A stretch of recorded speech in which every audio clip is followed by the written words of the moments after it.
Our daily Bible reading today comes from Isaiah chapter 7 through chapter 9. And our daily devotional today here at Carrollton Christian Fellowship comes from the beginning of Isaiah chapter 7. And what we see in Isaiah chapter 7 is that this happens, and the time of this is in the time of wicked kings and of a wicked king of the nation of Judah, so the southern nation there. And this king that is on the throne at the time is King Ahaz. And so, what is happening here and what is leading up to this is that in these days, it tells us in verse 1, in these days, that the kings of Syria and the kings of Israel, they form an alliance to come down and to invade the southern nation of Judah. And so, we have in all three of these nations right now very wicked and very corrupt kings. And what we also know from outside and external from Second Kings is we know that this military advancement, it is unsuccessful. So it's unsuccessful, and also that though it is unsuccessful in taking and capturing the city of Jerusalem, the capital of Judah there in the south, what it does do is many hundreds, over 100,000, about 150,000 men in one day are killed by Syria. And then another about 200,000 or 100,000 or so men and women and children are taken into captivity by Syria. And also by the northern tribe there in Israel, that another well over 100,000 are taken captive by the northern tribe of Israel. But because of a prophecy that came to them, they returned back those individuals. And so we see that in Second Kings and in Second Chronicles. And also something that we need to remember is that because their overall objective was unsuccessful, it does not reflect that, and it does not suggest that Ahaz's heart before and for the Lord was good and right. So just because an enemy does not complete what they desire does not mean that it's because God is looking favorable upon their actions. And so in verse 2, we see of how Ahaz and the people react. How do Ahaz and the people in the city, in Jerusalem and Judah, react to the news of this coming alliance coming down to invade them? Well, we see that they are fearful and they're not trusting the Lord. So they are full of fear. They are shaken like wooden timbers. They are shaking like trees in a heavy storm. They shake back and forth. There's no stability and there's nothing holding them firm. And we can also compare this to the military that came against King Hezekiah. What was the response of King Hezekiah when this happened? And also other good and great kings of the southern tribe of Judah when a military came against them. Were they shaken? Were they unsure of where they should go? Were they constantly frantically looking for how they were going to solve their problem? No, they immediately turned to the Lord. So this is the first biggest example of the difference between following the Lord and not following the Lord. And we see that because they did not immediately turn to the Lord when trials hit, we know that they had not been searching and seeking the Lord when things were good and before these trials came.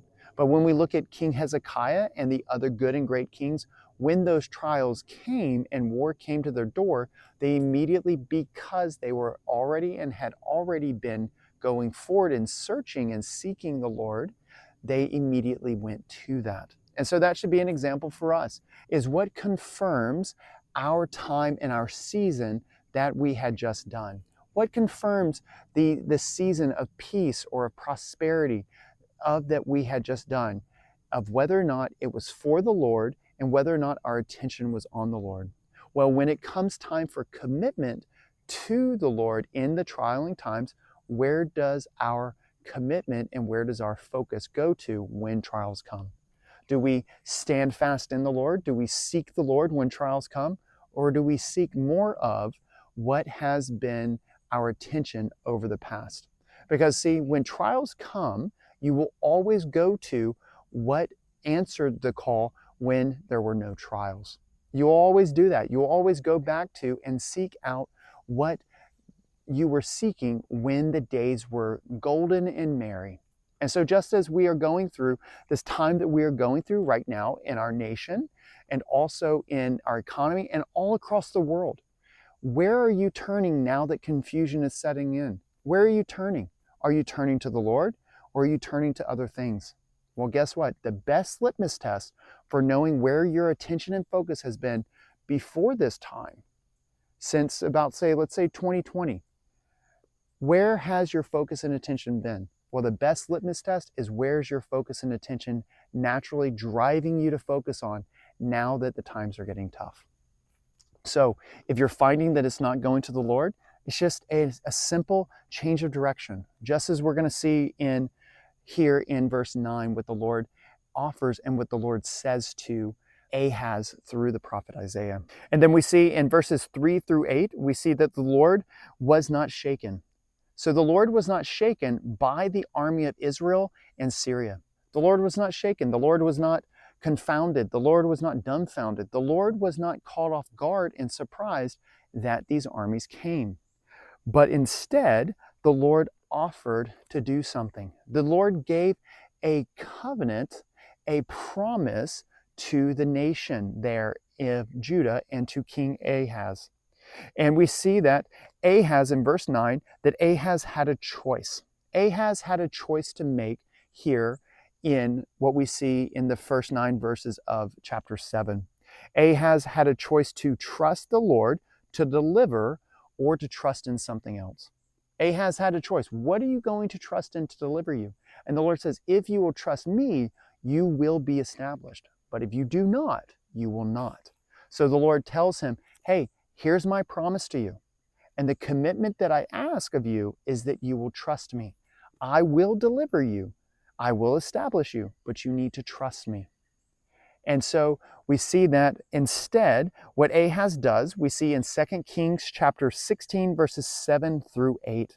We see that later on, that Ahaz, after this time, after the Lord sends the prophet Isaiah, that Ahaz continues to search for how he will deliver himself. So Ahaz has an opportunity to be delivered and to trust the Lord and to seek the Lord, but instead Ahaz seeks where he has always done, to let himself be the king and Lord of his own life. And so Ahaz searches around for how he can deliver himself. And Ahaz would do this by seeking an alliance with the very enemy who was coming down against him. Ahaz would go to the king of Syria and create an alliance to then double cross the king there in the northern tribe of Israel. And so this is completely against what the Lord was saying. The Lord was telling Ahaz, hey, stop making your wisdom and your knowledge the supreme thing in your life, but trust me, sit with me, wait on me to deliver you. Trust me to do this great and mighty work. And so Ahaz is given an offer, is given a promise by the Lord, and in response, God asks for a commitment from Ahaz. So a covenant. God offers a covenant to Ahaz.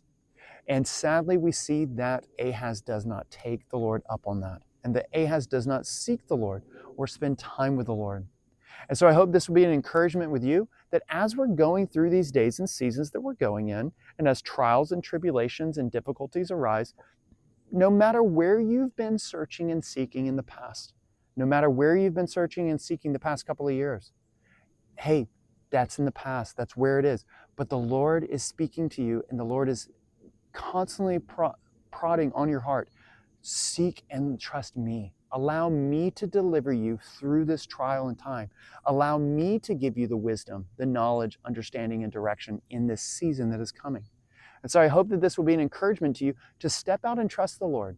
Don't go forward in how you have solved your problems the past few years, because what's coming, if you do that, it's going to only bring calamity and danger, and it's not going to work. Search and seek out the Lord.